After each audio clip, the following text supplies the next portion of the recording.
Hello students, आज का हमारा टॉपिक है सॉइल इरोजन। सॉइल इरोजन जो है बड़ा ही स्लो प्रोसेस है जिसमें सॉइल की जो अपर लेयर और सेमी अपर लेयर ये रन ऑफ हो जाती है थ्रू द नेचुरल और अननेचुरल सोर्सेज। नेचुरल में इसका आएगा wind, water, gravity. Gravity exceptional है, ग्रेविटी कभी कभी आएगी, कभी कभी नहीं आएगी। और अननेचुरल सोर्सेज में आएगा आपका जैसे afforestation, overgrazing, using of agro chemicals, जो केमिकल्स यूज होते हैं एग्रीकल्चर और हॉर्टिकल्चर में, या फिर ये रिक्रिएशनल एक्टिविटीज होती हैं जैसे घर बनाने के लिए, इंडस्ट्री बनाने के लिए ये लैंड को यूज किया जाता है, जिससे क्या होता है कि सॉइल इरोजन का खतरा बना रहता है। थ्रू द नेचुरल और अननेचुरल कंडीशंस इनकी जो वैल्यू है वो घट जाएगी, और ये जो सरफेस रन ऑफ हुआ है इसकी वजह से दूसरी जगह पे जाके सॉइल जो है वो इकट्ठी हो जाएगी। अब आएंगे इसके कॉजेज। पहला कॉज है डिफॉरेस्टेशन, दूसरा है ओवरग्रेजिंग। ओवरग्रेजिंग का मुझे मतलब है जो हमारी गाय है, भैंस है, बकरी है, घास को ज़्यादा चर लेती हैं, जिसकी वजह से जो हमारी जो लैंड है वो डायरेक्ट कांटेक्ट में आती है वाटर और विंड के, जिसकी वजह से सॉइल इरोजन हो जाती है।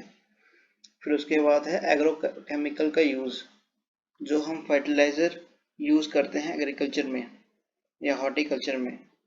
इसकी वजह से भी जो हमारी जो ग्रासेस हैं, हर्ब्स हैं, श्रब्स हैं, वो ख़त्म हो जाती है, जिसकी वजह से जो हमारा सॉइल इरोजन है ना वो बढ़ जाता है। फिर उसके बाद है कंस्ट्रक्शनल और रिक्रिएशनल एक्टिविटीज़। जब हम किसी भी लैंड के ऊपर कंस्ट्रक्शन करेंगे, उसको उखाड़ेंगे, उससे छेड़छाड़ करेंगे या उस पर कुछ बनाएंगे, उसकी वजह से क्या होगा कि सॉइल इरोजन होने के चांसेस बढ़ जाते हैं। अभी हम पढ़ेंगे इसकी टाइप्स सॉइल इरोजन की।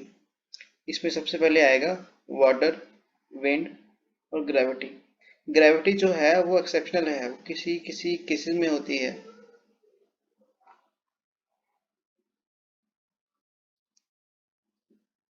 और आपको वाटर और विंड का तो पता ही है। अभी हम पढ़ेंगे इसके मेथड, कंजर्व कैसे कर सकते हैं हम सॉइल इरोजन को। सबसे पहला है एफॉरेस्टेशन। जैसे डिफॉरेस्टेशन था कि पेड़ों की कटाई, एफॉरेस्टेशन हो गया हम पेड़ लगाएंगे। हम पेड़ कैसे कैसे लगा सकते हैं? एग्रो फॉरेस्ट्री की अप्रोचेस है। एग्रो फॉरेस्ट्री का मीनिंग आपको पता होना चाहिए। एग्रो फॉरेस्ट्री में क्या होता है कि हम जब खेती बाड़ी करते हैं उसके साथ हम पेड़ लगाते हैं जो हमें फल देते हैं। फिर उसके बाद आ गया contour farming, strip cropping, windbreak, shelterbelt. इसमें क्या होता है कि काउंटर फार्मिंग में क्या होता है कि जो हमारी पहाड़ है ना, उसकी जो स्लोप है, स्लोप के हिसाब से हम थोड़ी थोड़ी जगह पे खेती बाड़ी करते हैं, उसका काउंटर बना के, उसको थोड़ी थोड़ी जगह पे पोर्शन बना के हम उसकी खेती बाड़ी करते हैं। स्ट्रिप का क्या हो गया कि जो हमारा खेत है उसमें तीन जो लाइनें होगी वो एक किस्म की फसल की होगी, तीन लाइनें जो होगी वो एक किस्म की फसल की होगी, जिससे क्या होगा कि वो सॉइल इरोजन का जो है वो कम हो जाएगा। फिर उसके बाद आ गया विंड ब्रेक और शेल्टर बेल्ट। विंड ब्रेक और शेल्टर बेल्ट का मतलब आ गया कि जो हमारा लैंड है या खेत है उसकी बाउंड्री पे हम एवरग्रीन ट्रीज लगाने, जिसकी वजह से जो हमारी सॉइल इरोजन होती है थ्रू विंड, वो उसका जो चांसेस है वो कम हो जाएगा। कवर क्रॉप्स, कवर क्रॉप्स का मतलब ये है कि जैसे हम कोई क्रॉप लगाते हैं उसके साथ हमें कोई न्यूट्रिशनल या फिर नाइट्रोजन फिक्सेशन होती है जिन क्रॉप से, वो हम साथ में लगा दें, जिसकी वजह से क्या होता है कि जो हमारे सॉइल में जो हर्ब्स श्रब्स हैं उनकी न्यूट्रिशन वैल्यू है वो बढ़ जाती है, जिसकी वजह से वो सॉइल इरोजन कम हो जाती है। एग्रो फॉरेस्ट्री में तो आपको मैंने बता दिया है। शिफ्टिंग कल्टीवेशन, शिफ्टिंग कल्टीवेशन में क्या हो गया कि जैसे हमारे पास कोई जगह है, वहाँ पे बंजर है, वहाँ पे ऐसे पेड़ पौधे लगे हैं, ठीक है, उसके थोड़ी सी जगह पे हम कल्टीवेशन करेंगे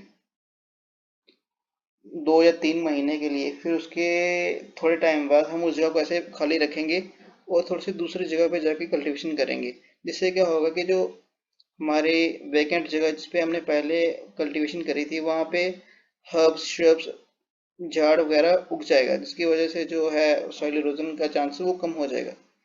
उसके बाद है ट्रेंच। ये ट्रेंच हम स्टीप स्लोप्स में भी यूज करते हैं, प्लेन एरिया में भी यूज करते हैं। ट्रेंच का मतलब ये है कि हम जैसे कोई खेत है उसके पहले या बाद में हम गड्ढा कर देते हैं, जिसकी वजह से क्या होता है कि जो हमारी रेन है, रेन वाटर है, वो उस गड्ढे में चले जाता है, और जो वाटर हमारा खेत में आना चाहिए, इसकी वजह से सॉइल इरोजन होती है, वो उसके चांस कम हो जाते हैं। फिर उसके बाद आ गया check overgrazing. Checking overgrazing में क्या आएगा कि जो हमारे कैटल हैं, हमने उनको चेक करना है कि वो ज़्यादा घास ना खा लें ग्राउंड की, जिसकी वजह से जो है, जो हमारी लैंड है, वो डायरेक्ट कांटेक्ट में ना आए वाटर के या फिर विंड के, और हमारा सॉइल इरोजन ना हो। फिर आएगा क्रॉप रोटेशन। क्रॉप रोटेशन का मतलब यह है कि जैसे हमने एक खेत में एक टाइप की फसल लगाई, फिर उसके बाद हमने उसके अगले मंथ जब उसकी हम हार्वेस्टिंग करते हैं, उसके बाद हम दूसरी फसल लगा दें इमीडिएटली, वो होता है क्रॉप रोटेशन। फिर उसके बाद आएगा मल्चिंग। मल्चिंग में क्या आएगा कि जो हमारी क्रॉप्स हैं, उसके साथ साथ भी जितनी भी वेकेंट जगह हमारे पास पड़ी है, उस पे हम प्लास्टिक की शीट से या फिर हरे घास फूस से हम उस जगह को कवर कर दें, जिससे क्या होता है कि जो सॉइल इरोजन का जो खतरा है वो कम हो जाता है। बस इतना ही है आज के लिए, आपका इतना ही। मिलते हैं अगले वीडियो में। Thank you for the watching.